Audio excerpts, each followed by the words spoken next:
السلام على الجميع. أنتم مع قناة الأخضر، صحفي معتمد لدى الاتحاد الأوروبي والحلف الأطلسي في بروكسل. في البداية ليست من عادتي أني أشكر المسؤولين، ولكن المرة هذه حبيت نقدم شكري لقنصل الجزائر في باريس، اللي كان نظم احتفال أول نوفمبر، كان مفتوح لكل الجزائريين. وهذه عادة حميدة كانت موجودة في السنوات السابقة، ومليح أنه يحافظ عليها، لأنها تمكن أن الجزائريين وخاصة الجيل الجديد أن يجيو لربط علاقة بين بلدهم الأصلي وبين المكان اللي عايشين فيه، وهو بلد آبائهم وأمهاتهم. وهذا الشيء مشكور عليه السيد القنصل العام في لندن. كما أشكره أيضا على تكريم أقدم صحفي جزائري في قناة في إذاعة البي بي سي العربية، وهو السيد محمد صالح، اللي كان موجود، كان قبل في الإذاعة الجزائرية وانتقل إلى إذاعة البي بي سي، وأحييه بهذه المناسبة. ثم تكلم على نداء الرئيس فرانك شتاينماير، الرئيس الألماني، اللي وجه نداء إلى الرئيس عبد المجيد تبون من أجل إطلاق سراح صنصال، لأنه الآن عنده حكم نهائي، ومن حق رئيس الجمهورية أن يدل إعفاء ويدل يطلق صراحة. ولكن الشيء اللي صراحة أنا ما فهمتوش، وهو ما علاقة ألمانيا بسنصال، وما علاقة شتاينماير اللي هو اشتراكي، توجه اشتراكي، مع سنصال اللي هو بيدق من بيدق التطرف أو اليمين المتطرف الفرنسي. هو يشتغل مع جماعة تقريب جماعة الوايس. إذا كنا صادقين في رؤيتنا، وش هي العلاقة اللي تربط شتاينماير الاشتراكي مع اليمين المتطرف الفرنسي؟ ما تركبش أمور.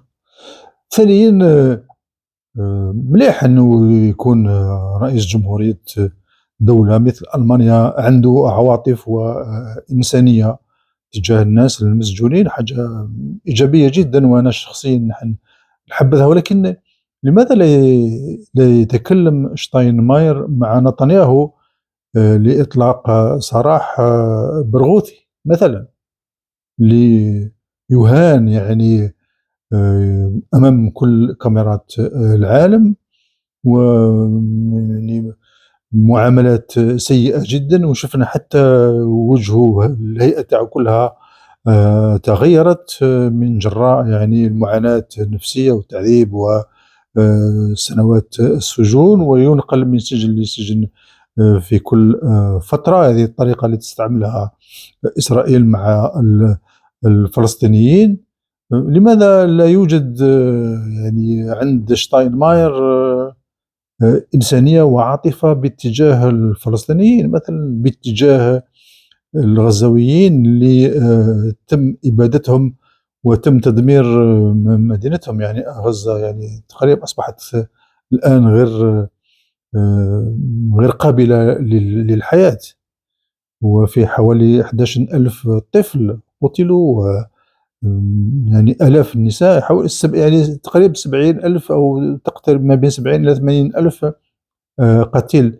ما شفناش شتاينماير عنده عاطفة إنسانية باتجاه الفلسطينيين، واتجاه هذا المجرم اللي مطالب لمحكمة الجنايات الدولية. ما شفناش موقف شتاينماير. هذا الموقف الغريب والإنساني والعاطفي باتجاه صنصال يطرح أسئلة أكثر مما يقدم إجابات. هل تم أو دمجوه الفرنسيين في صفقة لحل الأزمة مع الجزائر، دون أن تقدم فرنسا ما يطلبه الجزائريون، ما تطلبه الحكومة الجزائرية. يعني يطلق سراح سنصال بتدخل ألماني، ولكن ما شفناش أن العدالة الفرنسية قبلت أن يحاكم بوشوارب أمام العدالة الجزائرية ومطلوبين آخرين. بينما شفنا مثلا ما حدث بين بلجيكا وإيران في قضية أسد الله الأسدي، اللي كان هو دبلوماسي ومتهم بالجوسسة وحكم عليه ب20 سنة سجن. يعني تمت مبادلته مع بلجيكي كان مسجون في إيران بعد ما أصبح الحكم نهائي، ويعني وقعت مفاوضات بين الحكومتين يعني بطريقة اللي نعرفوها، وتم تسليم الدبلوماسي الإيراني اللي محكوم عليه ب20 سنة سجن، واللي كان متهم بالإرهاب لأنه كان يحضر إلى تفجير شديد في تجمع المعارضة الإيرانية بباريس، وكل الأدلة متوفرة.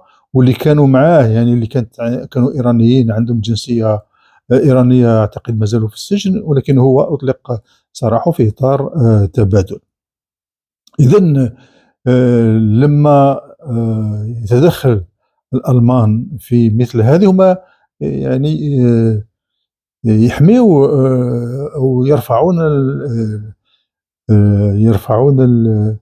الثقل تاع التفاوض على الفرنسيين، ويصبح سنصال بين الجزائر وبين ألمانيا اللي ما عندناش معها ملف، ما عندناش ملف يعني مهم جدا، أو ملف أزمة بين الجزائر وبين ألمانيا. بالعكس، إن هناك حتى دعوة ألمانية للرئيس تبون للقيام بزيارة دولة إلى ألمانيا. يعني هذا اللعب السياسي لا نعرف أين سينتهي، ولماذا تدخلت ألمانيا في ملف لا يعنيها، يعني ولا لا يوجد يعني بينها وبين الجزائر أصلا ملف. ولماذا تدخل الرئيس الألماني اللي هو اشتراكي في لتلبية دعوات وضغط التيار اليمين المتطرف الفرنسي، واللي هو أساسا يعني اللي سنصال ينتمي إلى هذا التيار، وأصدقائه كلهم من هذا التيار. إذن عملية للمتابعة، قضية للمتابعة، لأن فيه أمور غامضة لحد الآن. هل تسلم فرنسا المطلوبين للعدالة الجزائرية أم لا؟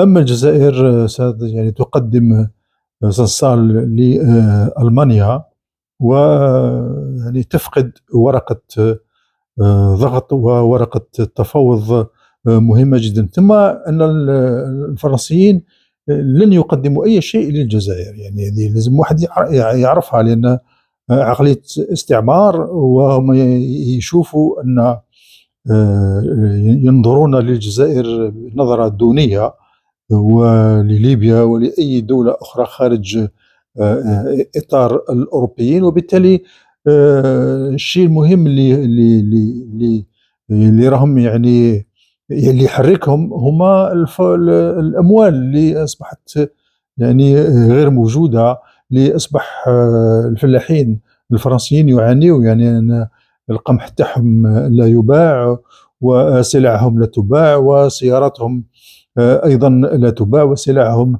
لا تباع، يعني تماما كما فعل الرئيس الأمريكي لما راح يشوف الرئيس الصيني والتقاه في كوريا الجنوبية، يتوسل له من أجل أن يشتري فول الصويا والمواد الفلاحية الأمريكية، بعدما قامت الصين بإلغاء كل الصفقات اللي كانت موجودة مع الفلاحين الأمريكان، ودمرت الاقتصاد الأمريكي. وأصبح يعني الفلاحين اللي هم كانوا أساس الكتلة الانتخابية التي انتخبت الرئيس ترامب، وبالتالي يعني العقوبة كانت دقيقة جدا من طرف الصين لما فرض عليها ترامب منع يعني فرض رسوم جمركية على الصادرات الصينية. وقامت الصين برد فعل، ووصلت الأمور إلى أن الأمريكان أصبحوا يعتبرون أن الصين يجب أن تتفاوض أو يجب أن تسير مسائل العالم هي بالتنسيق مع الولايات المتحدة الأمريكية. وبالتالي احنا الآن في ظرف العلاقة الفرنسية تنظر إلى الجزائر بنظرة دونية، وإلى الجزائريين أيضا بنظرة دونية. نحن نشوفوها في يعني لدى مثقفيهم. أي مثقف فرنسي لما يتكلم وتوصل القضية الجزائرية يعني وجهه يتلون، ويصبح يعني يتكلم بطريقة مهينة وبطريقة عنصرية على الجزائريين. لما تسمع في بعض الأحيان يعني يعجبك واحد مثقف فرنسي تبقى تتبع فيه، ولكن مباشرة لما تطرح قضية الجزائر ينقلب ويصبح يعني إنسان كاره للجزائريين، ويتكلم عليهم بالسوء. يعني الشيء غريب جدا، وحتى أنا عشتها يعني أنا شخصيا سنوات. عندي أصدقاء من كل ربما من كل الجنسيات، إلا من الإعلام الفرنسي ما عنديش صداقات فيه، واحد ولا اثنين يعني يحترمني ونحترمهم. ولكن دائما لما يعرفك أنك جزائري عنده فكرة ثم يصبح عنده فكرة تعالي. بينما امام الصحفي البريطاني تشوفه مذلول، يعني تشوف الصحفي الفرنسي امام الصحفي البريطاني والامريكي تشوفه مذلول. ولكن مباشره لما يعرفك بانك جزائري يبدا يربي في الريش. وهذا الشيء اللي انا ما نتحملوش يعني.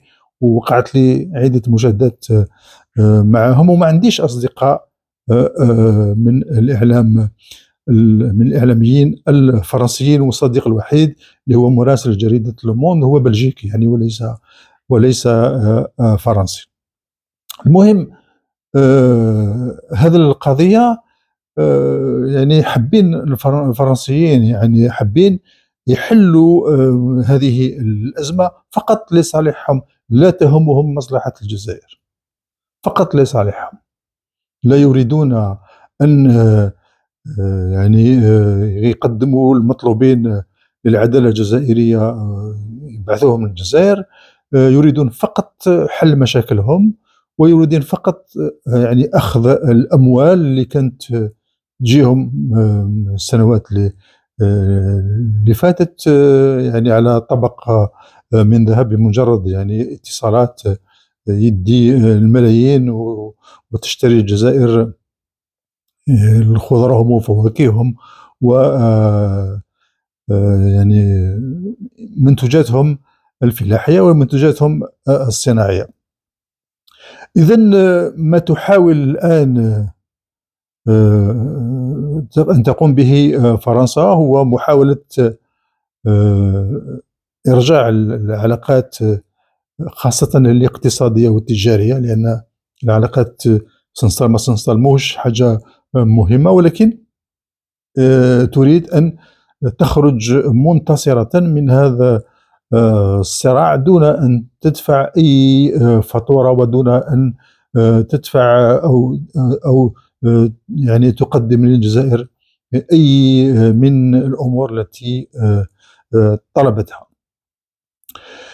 تحياتي لكم، ونتمنى أن نلتقي في فيديو آخر إن شاء الله.